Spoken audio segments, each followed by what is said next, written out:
This is Melanie Wilkinson with YorkNewsTimes.com. Well, the county commissioners are revisiting their haul route agreement with TransCanada regarding the proposed Keystone XL pipeline. The reason being is that the route is slightly changed from what was originally proposed in York County, and because of that, different roads would have to be used if the pipeline is constructed. Well, the commissioners met on it this week, and a lot of people had a lot to say on the topic. Do you recognize, if you have dealings with a foreign pipeline company, that you are helping a company that operates by intimidation to obtain easements? This is fraud. And if the county attorney's office wasn't in such distress the past 3 years, he would possibly have been able to have the attorney challenge these foxes.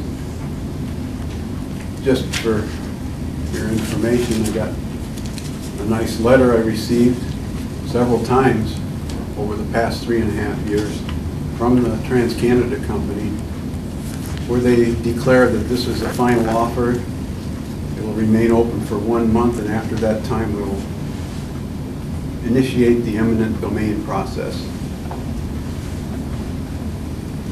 This happened several times, and I know landowners that signed their easements supposedly voluntarily. But this is the sort of thing when a company has no permit. What in the heck are they doing? This is, in some people's books, this is a scam. That if there is a pipeline spill or a leak in an area where it somehow reaches groundwater, the impacts are simply not regional in nature. They are very, very localized. Hydrocarbons in groundwater do not travel far and do not travel fast.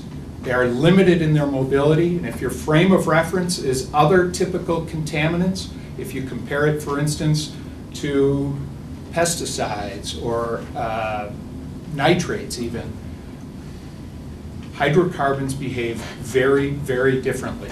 They're limited in their extent because they are consumed by naturally occurring bacteria in the groundwater. And so, if you route over the aquifer, even if there were an event that reaches groundwater, it simply does not have the type of consequences that require movement of the pipeline off of the aquifer. He said it's not going to have any impact on our aquifer. There's no evidence of that. There is no study to show that the impacts of tar sands and the dilutants like benzene will have on our aquifer. There simply are no studies, and he's telling you there is. Now, 880,000 gallons of this bitumen is a threat, believe me. And I am going to be 6 miles away from this thing, estimated. Maybe it'll take years to get to my well, I don't know. And then he talks about reclamation. Get that in writing, I'll tell you. They are not responsible to replant trees or pay for the destruction of trees. There is no time limits on their reclamation. There are people in North and South Dakota that can't get them to straighten out their land 3 years after the fact. And I personally know a family in Steel City, Nebraska, where their connecting point is. It's an elderly couple. They let them come on their land. They tore it up so bad they can't farm. They gave up, moved to town.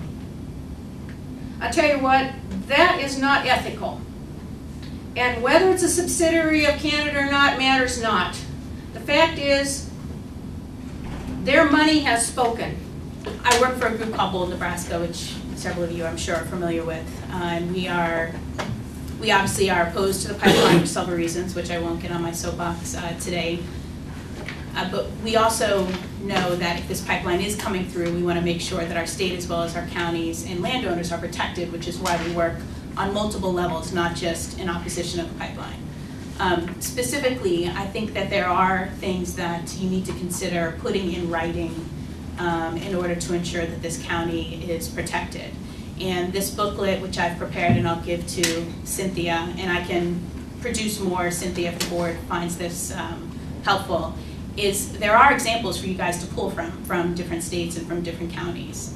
Whether it's putting in a penalty structure if they don't repair your roads within the certain time that you guys describe in the haul agreement that they have to pay fines. That kind of keeps things accountable in a very clear way. But having that kind of written into, there's also kind of better damage prevention for the things that you were talking about. There's actually kind of sample agreements, laws in place that you guys can put in place to make sure that your county is protected. So you guys don't have to fly kind of, you know, by the seat of your pants on this. There are concrete examples. There are organizations called the Pipeline Safety Trust that specifically helps counties and states put these laws in place. I've been through some of their trainings. Some of the other citizens in our state have been through their trainings as well. I'd be more than happy to sit down with Mitch and kind of give a citizen's perspective. Clearly, I'm not a pipeline expert, but I have lived and breathed this pipeline for the past 3 years, so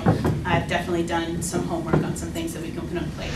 So at this time, those haul route agreements and also permits for road crossings remain under advisement. The county attorney's office, along with the highway superintendent, will be working on those agreements. They'll bring them to the county board at a later date. Again, this is Melanie Wilkinson with YorkNewsTimes.com.